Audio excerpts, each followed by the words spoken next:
حضور صلی اللہ تعالیٰ علیہ وسلم ایک دن مسجد نبوی شریف میں تشریف لے جا رہے تھے. ممبر پر آپ نے قدم رکھا، آمین کہا. پھر دوسرے زینے پر قدم رکھا، آمین کہا. تیسرے زینے پر قدم رکھا، آمین کہا. خطبہ مکمل کیا. صحابہ نے پوچھا یا رسول اللہ صلی اللہ علیہ وسلم، ہر زینے پر آپ قدم رکھتے ہوئے آمین کس لیے کہہ رہے تھے؟ سنو، رسول پاک صلی اللہ علیہ وسلم ارشاد فرماتے ہیں کہ میں جب پہلے زینے پر قدم رکھا تو سید الملائکہ جبرائیل امین آئے اور دعا کرنے لگے. کیا دعا کیا؟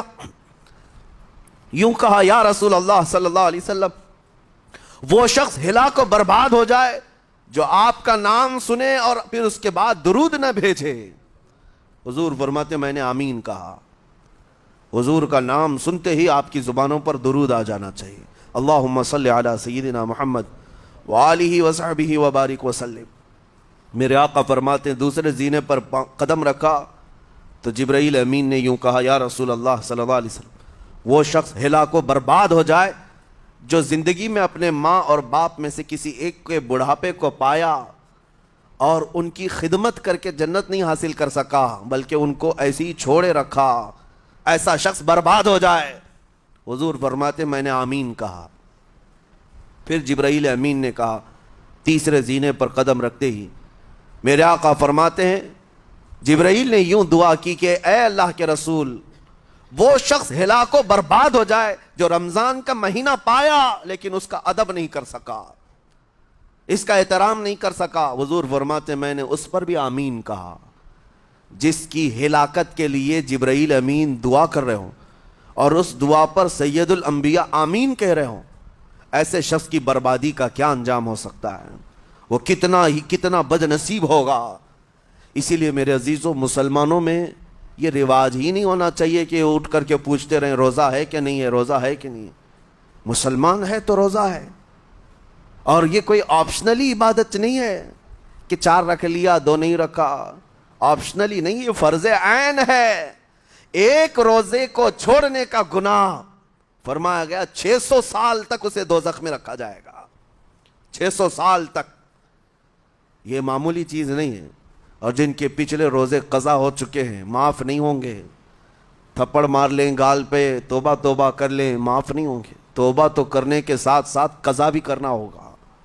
جب موقع ملے سال بھر میں اپنے چھوٹے ہوئے روزوں کو واپس کرنا ہے. اس کی اہمیت میں آپ کو بتا دوں، ایک روزہ اگر جان بوجھ کر کے کسی نے توڑا یا چھوڑا تو جانتے ہیں اس کا کفارہ کیا ہے؟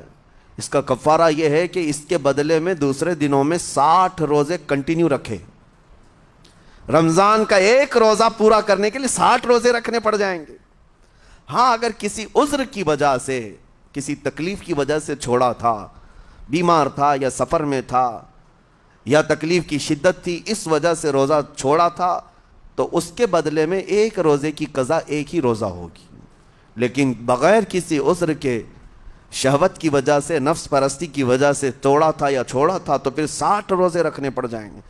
اس سے اندازہ ہوتا ہے کہ ایک روزے کی اہمیت کیا ہے رمضان کے. اسی لیے میرے عزیزو، یہ روزے آسان ہیں، روزے آسان ہیں.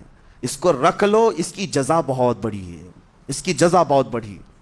ویسے بھی آپ دوسرے دنوں میں لیٹ ناشتہ کرنے کے بھی عادی ہیں. ممبئی والوں کا تو حال یہ ہی ہے، 12 بجے کے بعد 1 بجے 2 بجے تو ان کے ناشتے ہوتے ہیں. دوپہر کا کھانا تو شام 5 بجے ہو رہا ہوتا ہے.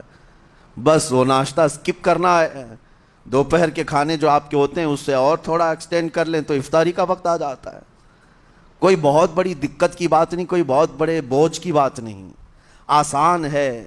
آج الحمدللہ ہمارے 5 سال 6 سال کے بچے روزہ رکھ لیتے ہیں. تو بڑوں کو تو اللہ نے جو طاقت عطا کی ہے، روزہ ہرگز ترک مت کرو. لیکن ساتھ میں آج یہ میسج ضرور دوں گا، نیت یہ کرو کہ مجھے تقویٰ مل جائے، مجھے پرہیزگاری